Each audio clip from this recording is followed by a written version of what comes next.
সাংবিধানিক এবং সংবিধিবদ্ধ প্রতিষ্ঠানের নিয়োগের জন্য একটা কমিটি সংক্রান্ত আগে যেটা এনসিসি ছিল সেটার একটা নতুন নাম। 3 নম্বর বিষয় ছিল প্রধানমন্ত্রীর নিয়োগ সংক্রান্ত, প্রধানমন্ত্রীর মেয়াদ সংক্রান্ত বাকি বিষয়গুলো আর এজেন্ডায় থাকলেও আজকে আলোচনা আর হয়নি। সংবিধানের এবং রাষ্ট্র পরিচালনার মূলনীতি সংক্রান্ত আমি ঐক্য কমিশনে যে কাগজ দিয়েছে সেই ভাষ্যটা পড়ি।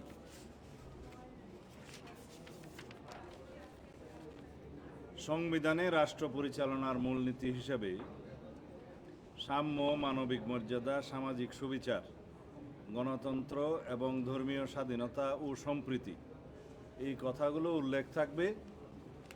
কিসের সাথে? যারা ম্যান্ডেট প্রাপ্ত হবে, সংবিধানের রাষ্ট্র পরিচালনার মূলনীতি কি নির্ধারিত হবে সেটা তাদের উপরে নির্ভর করবে। অর্থাৎ রাষ্ট্র পরিচালনার মূলনীতি সংক্রান্ত সংস্কার কমিশনের আগের যে প্রস্তাব ছিল সেই বিষয়গুলো এখন আর সেই জায়গায় নেই। আমরা আমাদের অবস্থান থেকে বলেছি যে আমরা রাষ্ট্র পরিচালনার মূলনীতি অংশে পঞ্চম সংশোধনীতে যে গৃহীত আর্টিকেলগুলো সেগুলো আমরা বহাল করব এবং সাথে সংস্কার কমিশনের প্রস্তাবিত এই অংশটায় এই বাক্যটা আমরা সংযোজন করব, এ বিষয়ে আমরা একমত হয়েছি। তবে এটা ঐক্যমত্য প্রতিষ্ঠা হয় নাই, কারণ সংবিধানের প্রস্তাবনা এবং রাষ্ট্র পরিচালনার মূলনীতিতে আপনারা জানেন রাষ্ট্র পরিচালনার মূলনীতি অংশে আর্টিকেল 8, 9, 10 এবং 12 সম্পর্কিত যেই প্রস্তাবটা আগে ছিল সেই প্রস্তাবে অংশে আমরা পঞ্চম সংশোধনীতে উল্লেখিত গৃহীত সেই আর্টিকেলগুলো প্রতিস্থাপন সহ এই অংশটি আমরা ধারণ করতে চাই। যেহেতু এ বিষয়ে কোনো ঐক্যমত্য প্রতিষ্ঠা হয় নাই, সেটা আজকের জন্য আবার পেন্ডিং রয়ে গেল। দ্বিতীয় বিষয় হচ্ছে আগের যেটা এনসিসি নামে আপনারা জানতেন, সেই এনসিসির ক্ষেত্রে আজকে একটি সংশোধিত প্রস্তাব সংস্কার কমিশনের পক্ষ থেকে উত্থাপন করা হয়েছে। তা হলো সাংবিধানিক ও সংবিধিবদ্ধ প্রতিষ্ঠানের নিয়োগ কমিটি।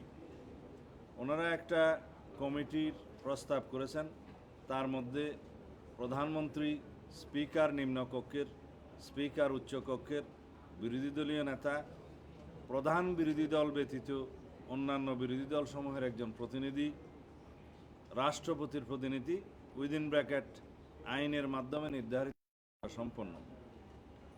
7, প্রধান বিচারপতি কর্তৃক মনোনীত আপিল বিভাগের একজন বিচারপতি, 7 জন দাঁড়ায়। এই কমিটি সাংবিধানিক ও সংবিধিবদ্ধ প্রতিষ্ঠানের নিয়োগ সংক্রান্ত এবং অন্যান্য যে পাওয়ার অ্যান্ড ফাংশন আগে উদ্ধৃত ছিল তার মধ্যে 2টা বিষয় ওনারা বাদ দিয়েছেন। সেটা হচ্ছে 3 বাহিনী প্রধান এবং অ্যাটর্নি জেনারেলের নিয়োগ এই কমিটির আওতাভুক্ত থাকবে না। কিন্তু আমাদের কথা হলো এই যে সংবিধানে নতুন একটা বডি বা নতুন একটা কমিটি সংযুক্ত করতে চাচ্ছেন, সেই বিষয়ে আমাদের পরিষ্কার কথা হলো আমরা চাই রাষ্ট্রের সাংবিধানিক প্রতিষ্ঠান এবং সংবিধিবদ্ধ প্রতিষ্ঠানের মধ্যে সবগুলো নয়, আবার সংবিধিবদ্ধ প্রতিষ্ঠানের মধ্যে ওনারা উল্লেখ করেছেন দুর্নীতি দমন কমিশন এবং সাথে আবার মানবাধিকার কমিশনও উল্লেখ করা হয়েছে। স্থানীয় সরকার কমিশন যেটা উল্লেখ করেছে সেটা এখন বিদ্যমান নাই, এটার অস্তিত্ব নাই যদি হয়, এবং আইন দ্বারা নির্ধারিত অন্যান্য নিয়োগ সেটাও উল্লেখ করেছে। এই বিষয়গুলোতে এই কমিটিগুলোতে এই প্রতিষ্ঠানগুলোতে নিয়োগের জন্য এই কমিটি তারা প্রেসক্রাইব করেছে।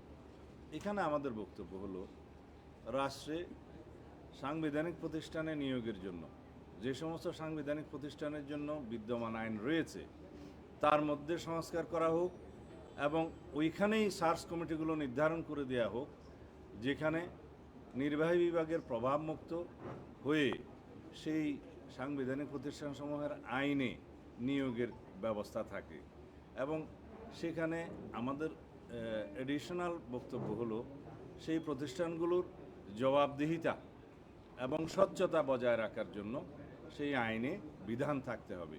অ্যাকাউন্টেবিলিটি এবং আমাদের সব সব জায়গাতে আমরা এই বিষয়টা উল্লেখ করি যে সমস্ত সাংবিধানিক প্রতিষ্ঠান এবং অন্যান্য প্রতিষ্ঠানে জবাবদিহিতা নিশ্চিত করতে হবে, ট্রান্সপারেন্সি নিশ্চিত করতে হবে, সেই বিধানগুলো ওখানে সংযুক্ত হবে। তাহলে সেই আইনগুলো যদি আমরা স্ট্রেনদেন করি, ওখানে সার্চ কমিটিগুলো যদি আমরা সেইভাবে নির্ধারণ করি, সেই আইনগুলোকেই আমরা প্রণয়ন করতে পারি। সেই হিসাবে যে সমস্ত সাংবিধানিক প্রতিষ্ঠান এবং সংবিধিবদ্ধ প্রতিষ্ঠান যেগুলো রিলেটেড এটার সাথে, সেগুলোর আইন না থাকলে আইন করা, যেগুলো বিদ্যমান আইন আছে সেখানে সংস্কার করা। এইভাবেই রাষ্ট্রের মধ্যে একটা check and balance, power check and balance হবে।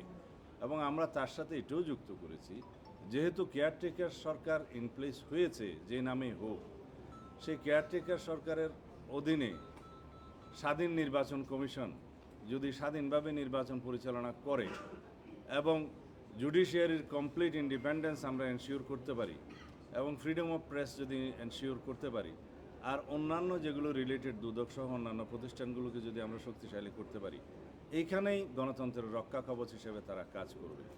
এবং গণতন্ত্রের রক্ষা কবচ ছাড়া, এই সমস্ত প্রতিষ্ঠান ছাড়া গণতন্ত্র কখনো শক্তিশালী হবে না।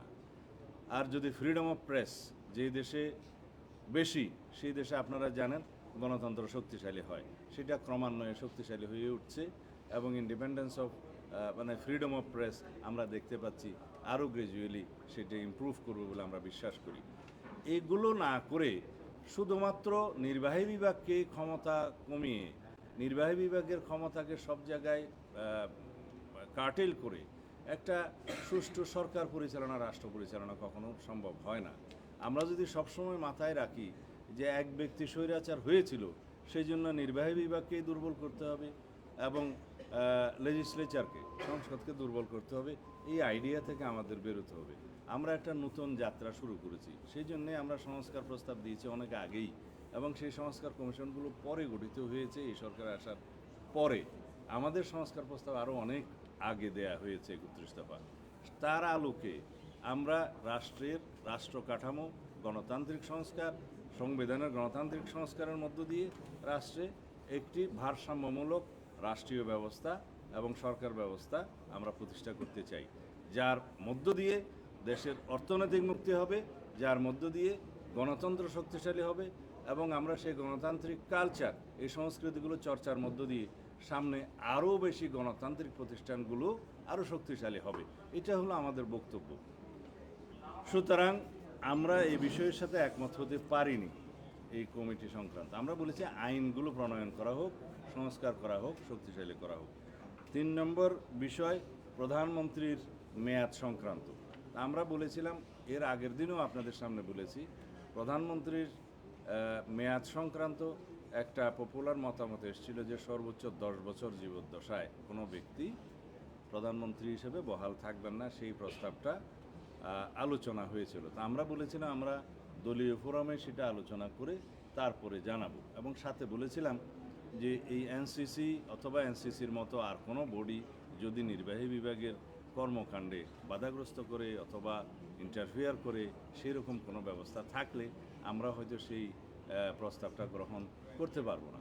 আমি আপনাদের সামনে আজকে পরিষ্কার বলছি, আমাদের দলীয় অবস্থান হচ্ছে আমরা প্রধানমন্ত্রীর মেয়াদ লাইফ টাইমে একজন ব্যক্তি জীবদ্দশায় 10 বছরের বেশি বহাল থাকবেন না বা 10 বছরের বেশি কোনো ব্যক্তি প্রধানমন্ত্রী থাকতে পারবেন না, এই বিষয়ে আমরা একমত। তবে এই জাতীয় সংস্থাগুলো এনসিসি বা সাংবিধানিক নিয়োগ কমিটি, এই জাতীয় সংস্থাগুলো যদি দিয়ে নির্বাহী বিভাগের সমস্ত কর্মকাণ্ডকে